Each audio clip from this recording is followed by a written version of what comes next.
প্রতিদিন একটা করে টাটকা তরকারি রান্না করি, কারণ এর বেশি পারি না।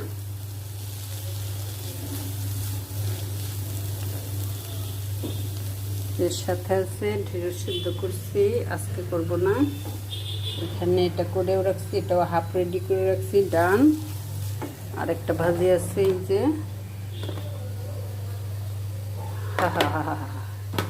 আমি ঘেমে চুরে শেষ, আমাকে দেখাবো না।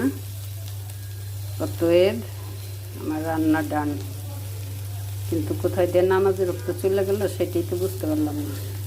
এক হাত দিয়ে করা, হাফ উঠে পুরাই উঠ।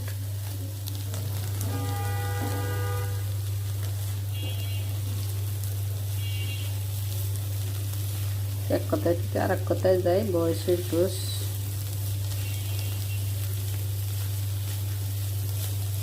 এটা আমাদের